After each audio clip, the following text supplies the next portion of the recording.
Տիկին Քլոյան տևական ժամանակ է տեսնում ենք, թե եկեղեցու որոշ սպասավորներ եւ իշխանության ներկայացուցիչները, ինչպիսի ճակերտավոր ասած հակամարտության մեջ են մտել, փոխադարձաբար ամենատարբեր հայտարարություններն են անում եւ այս ընթացքում վարչապետը շատ կարեւոր հարց է ուղղել, արդյոք Գարեգին բն զավակ ունի թե չէ եւ մենք մյուս կողմում տեսնում ենք խորհրդավոր լռություն։ Հիմա ձեզ ինչ գործընթացներ են սրանք եւ սրա վերջնանպատակը ի վերջո ո՞րն է։ Գիտեք ինչ, տեսեք, 2018 թվականին մենք իրականացրեցինք ոչ բռնի Թավշյա հեղափոխություն, այսինքն ժողովրդից խլած իշխանությունը մենք վերադարձրեցինք ժողովրդին։ Հիմա կարող են վստահ ասել, որ նույն process-ն է իրականանում, որովհետև մենք կարող ենք ասել, որ մեր հայ առաքելական եկեղեցին բռնազավթված է որոշ բարձրաստիճան հոգևորականների կողմից եւ այնտեղ մի շարք անօրենություններ է տիրում, անգամ իրենց ուխտը դրժած հոգևորականներ ունենք եւ այստեղ մեր արժեվ դրված խնդիրն է, որ մաքրազարծել հայ առաքելական եկեղեցին, վերադարձնել իրական տիրոջը հայերին, հայ ժողովրդին եւ իրական հոգևորականները պետք է իրենց ծառայությունը մատուցեն մեր հայ առաքելական եկեղեցիներում։ Ինչպես եք պատրաստվում վերադարձնել եկեղեցին իրական հավատացյալներին եւ իրական հոգևորականներին այն դեպքում, երբ ըստ սահմանադրության պետությունը չի կարող միջամտել եկեղեցու գործերին, դրա մասին բարբերաբար հիշեցնում են ձեզ նաև մայրաթոռից, ամենատարբեր սրբազանների շուրթերով նաև, այսինքն այս process-ը ինչպես եք պատկերացնում, ընթացակարգերը։ Գիտեք ինչ, ես այս պահին ընթացակարգերից չեմ ուզում խոսել, բայց հետևյալն է ամբողջ խնդիրը։ Նախ եկեք մի հատ տեսնենք մեր երկրում, մեր շուրջը ինչ է կատարվում։ Եթե հայ առաքելական եկեղեցու որոշ բարձրաստիճան պաշտոնյաներ իրական իրենց գործնեությամբ միայն զբաղվեին, այլ ոչ թե մենք լսում ենք տարատեսակ մարդկանցից եւ ընդհանրապես ողջ լրատվական դաշտը ողողված է այն մտքերով, որ ունեն բիզնեսներ, որ թաթախված են կոռուպցիայի մեջ, որ մի շարք, այսպես ասած, մաֆիոզ համակարգերի հետ նախկինների հետ համագործակցում են եւ նաեւ այդ ամենը տեսնելով մեր ժողովուրդը մի տեսակ մի մասը, ես չեմ ասում ամբողջը, կարող ենք տեսնել, որ մի փոքր հեռացել են հայ առաքելական եկեղեցուց եւ այսօր այդ մարդիկ մտել են այսպես ասած մեկ այլ հավատքների մեջ, այսինքն դուրս են եկել հայ առաքելական բուն եկեղեցու, այսպես ասած հավատքի շրջանից եւ դարձել են աղանդավորներ։ Մեր հոգեվորականները պետք է պայքարեն, այսպես ասած աղանդավորների դեմ եւ այնպիսի մթնոլորտ, այնպիսի իրավիճակ ստեղծեն, որ ամբողջ հայ ժողովուրդը սրբորեն հավատա բուն հայ առաքելական եկեղեցու եւ սպասավորներին, այլ ոչ թե շեղվեն այդ իրական ուղուց։ Եվ այս ամենը տեսնելով եւ բացի դրանից մենք մոտ 1 տարի առաջ տեսանք, որ որոշ սրբազաններ իրենց, այսպես ասած, սառեցրեցին եւ դուրս եկան փողոց,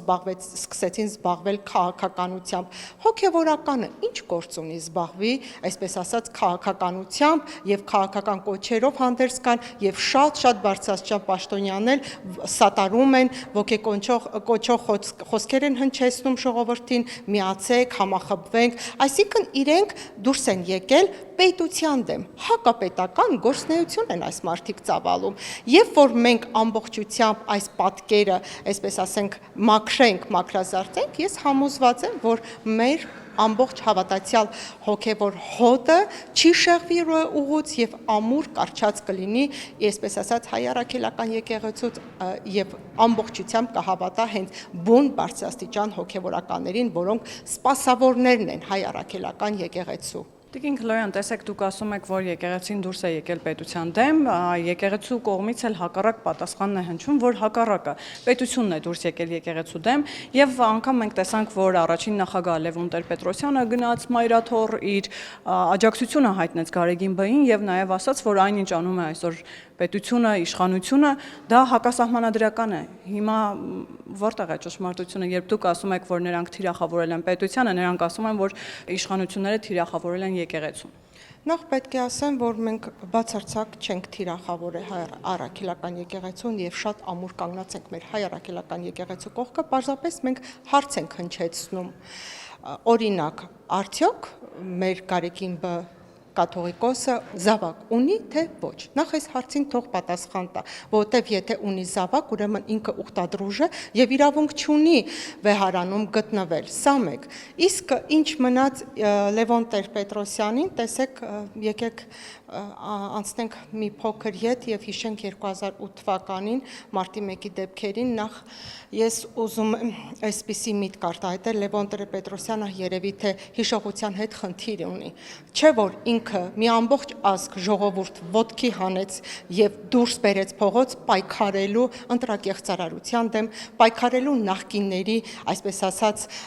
անօրեն թալանի դեմ պայքարելու ժողովրդի հիմնարար ազատությունը վերականգնելու ժողովրդավարությունը հաստատելու դեմ բոլոր ժողովուրդը այդ ժամանակվա հասարակությունը դուրս էր եկել փողոց հավատով լցված իրեն եւ հետեւում էին իր խոսքին, իր մտքին եւ այդպիսի, այսպես ասած, ջատագողներից է եղել հավատալով իրեն խոսքին իմ ընտանիքի անդամները, բայց ինչ արեց Լևոն Տեր-Պետրոսյանը։ Լևոն Տեր-Պետրոսյանը թողեց ժողովրդին մենակ, անտեր, գնաց փակվեց իր սև տան մեջ եւ հուսալքված ժողովրդին թողեց, այսպես ասած, կրակի դեմ, մենակ, չկանգնեց, չսատարեց եւ անգամ այդ ժամանակ հոգեվոր առաջնորդը ոչ մի հոգեվորական չեկավ չկանգնեց ժողովրդի կողքին, չկանխեց այդ արյունահեղությունը։ Ես հիմա ուզում եմ հարց տամ նույն այդ հոգեվորականին։ Ինչու չկանգնեց ժողովրդի կողքին, ինչու չսատարեց։ Չէ որ այդ իր հոտն է, քրիստոնյա հոտն է։ Ըստ ինձ նրա համար չսատարեց, որովհետև այդ ժողովուրդը ազատատենչ ժողովուրդը, որը պայքարում էր իր ազատության համար, այդպիսի ժողովուրդ, այդպիսի հասարակություն պետք չի։ Եվ նաև այն փաստը կարող եմ վկայել, որ այդ ժամանակվա իշխանությունների հետ իրենք շատ լավ համագործակցում էին, շատ լավ աշխատում էին միասին, որովհետև այդ գողապետության անդամներից մեկն էին դարձել նաև։ Սատարում էին այդ ուժերին։ Իսկ Լևոն Տեր-Պետրոսյանը հիշեցնեմ եւս մեկ անգամ, որ իր դրան մոտ երկար ժամանակ սպասացնել տվեց Գարեգին Բեին եւ չընդունեց։ Հիմա ես ուզում եմ հարց տամ, ի՞նչն է փոխվել իրենց մոտ։ Ինչու է մեկ իր շուրջը կանչում նախկին նախագահներին, չէ՞ որ ինքը այդ 2008 թվականի մարտի 1-ին պայքարում էր այդ, այսպես ասած, երկիրը զավթած զավթիչների դեմ, ժողովրդին էլ դուրս բերեց այդ կոչով։ Եվ մյուս դեպքում, այսպես ասած, մերժված Քոչարյանի հետ է գնում համագործակցում, գնում է վեհարան, հանդիպելու Գարեգին երկրորդին, ես ուզում եմ հասկանամ, ինչն է պատճառը, որ այսպես ասած մեր աչքի առաջ ձևավորվում է քարյակ միությունը։ Միգուցե իրանց այսպես ասած մտքում կա հակապետական քայլեր իրականացնեն, եւ պետք է ասեմ, որ այս քարյակ միությունը ես շատ լավ նայում եմ իրենց վարած անցյալ քաղաքականություն եւ ներկայիս բոլոր այն քայլերը, որ իրականացրել են, միայն կարող են մի երգ երգել, դա իրենց սիրած երգն է Կատյուշան, վերջնական երգ են միասին։ Միակ նպատակը դա է։ Քարյակ միություն ասելով ում նկատի ունեք Տիկին Քլոյան, թեև հասկանալի է, բայց ամեն դեպքում կուզենամ։ Ես նկատի ունեմ հենց մեր կաթողիկոսին, Քոչարյանին, Սերժ Սարգսյանին եւ Լևոն Տեր-Պետրոսյանը։ Միասին համախմբվել են պետության դեմ։ Այս մարդկանց պետք չի լինի ինքնիշխան ժողովրդավար պետություն։ Իրանց պետք է լինի, այսպես ասած, ստրկացած պետություն, ծայրագավառ եւ ժողովրդին, իսկ եթե լինի ծայրագավառ, չլինի անկախ ինքնիշխան պետություն, այդ դեպքում ժողովրդին շատ հեշտ է ստրկացնել, իրավազուրկ հպատակ դարձնել։ Իրանց պետք է այսպիսի պետություն, այսինքն իրավազուրկ եւ ստրկացած ժողովուրդ, ինչու, որովհետեւ այդպիսի ժողովրդին հեշտ է մոլորեցնել, հեշտ է կեղծ գաղափարախոսություն սերմանել, հեշտ է, այսպես ասած, սին հույսեր մտցնել, այսինքն այդպիսի ժողովրդին կառավարել, ղեկավարելը հեշտ է, ինչի համար, իրենց շահերի համար, իրենց հարստությունների, իրենց հպատակության, իրենց, այսպես ասեմ, խոնարհվելու, այլ պետությունների առաջ սա է գլխավոր նպատակը, այսինքն այս քարյակ միությունը աշխատում է հենց բուն հայ ժողովրդի մեր պետության, մեր պետականության դեմ։ Տիկին Քլոյան, տեսեք, այստեղ էլի մեղադրանքները փոխադարձ են, ես չեմ կարող նաև մյուս կողմի մեղադրանքները չհնչեցնել։ Դուք ասում եք, որ այս քարյակ միությունը դիրքավորվել է եւ պայքարում է պետության դեմ, ինչ որ բաներ են ծրագրում։ Այ Տեր Ասողիկ Կարապետյանն էլ հակառակի մասին էր ասում, օրերս գրեց, որ ահաբեկչություն է ծրագրվում պետության մակարդակով եկեղեցու դեմ եւ անգամ ասեց, ինչու եք թիրախավորել եկեղեցին եւ ինչու եք Մայր Աթոռի Սուրբ տաճարը փորձում լցնել արյունով։ Բացարձակ, դրանք սուտ, կեղծ մտքեր են, թեզեր են, որ ասում են, թե իբրև մեր իշխանությունը պատրաստվում է այրունահեղություն թափել, զավթել, այսպես ասած, կաթողիկոսի վեհարանը,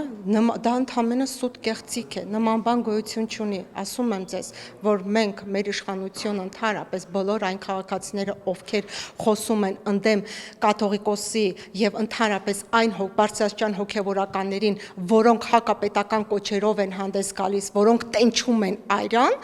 չեն կարող հանդես գալ նույն ոգով, նույն կոչերով, որովհետեւ ես ինքս այդ վիշնոցավը ապրել եմ եւ ասում եմ, որ այլևս երբեք մարտի 1 այրունահեղություն Երևանի կենտրոններում կամ Էջմիածնում կամ որևիցե մեկ այլ վայրում չի լինելու։ Դա հակապետական քայլեր են։ Մենք երբեք այդ ուղղությամբ չենք շարժվելու։ Պարզապես մենք վստահում ենք մեր ժողովրդին, գիտենք, որ հավատացյալ ենք, գիտենք, որ պաշտում ենք մեր հայ առաքելական եկեղեցին, որտեղ ինքը 1700-ամյա պատմություն ունի, բայց եկեղեցին, նորից եմ կրկնում, չպետք է հանդես գա որոշ հոգևորականների համար, այսպես ասած, այնպիսի մի վայր, այնպիսի տեղ, որ կարողանան հակապետական գործունեություն ծավալել։ Ես մի բան էլ ասեմ, ինչի համար կաթողիկոսը ստացավ այդ մեդալը,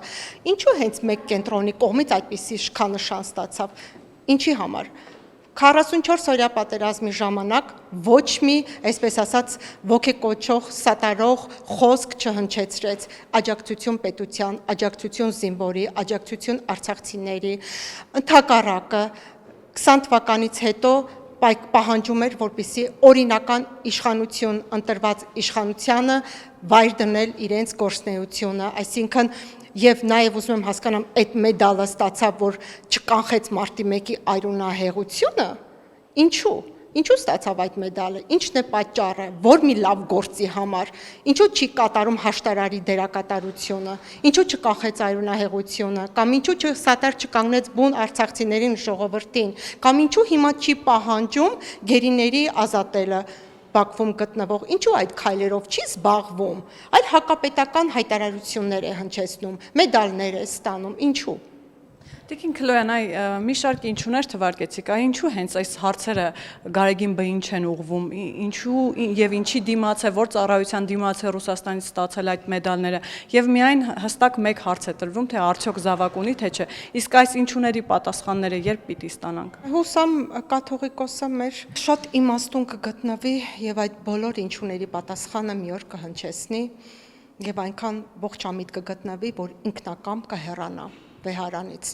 ինքը վայր կդնի իր կաթողիկոսի գործունեությանը, որովհետև այդ ինչուների պատասխանը կամ ինքը պետք է հնչեցնելու դեպքում ինչպես է շարունակելու իր գործունեությունը։ Թող ազնվություն ունենա, հնչեցնի, ես կարծում եմ, երբ որ ազնվություն ունենա, հնչեցնի, երևի թե այդ դեպքում մեր ժողովրդի կողմից էլ ավելի մեծ հարգանք կունենա։ Դուք ասում եք, որ ինչուների պատասխանը հնչեցնի եւ ինքնակամ հեռանա վեհարանից, բայց մենք երեք տեսանք այլ պատկեր, երբ Միացյալ Էմիրություններից վերադառնում էր եւ մի շարք քաղաքական ուժեր, այդ թվում նաեւ Վանեցյանը, Իշխան Սաղաթելյանը, ովքեր հորդորել էին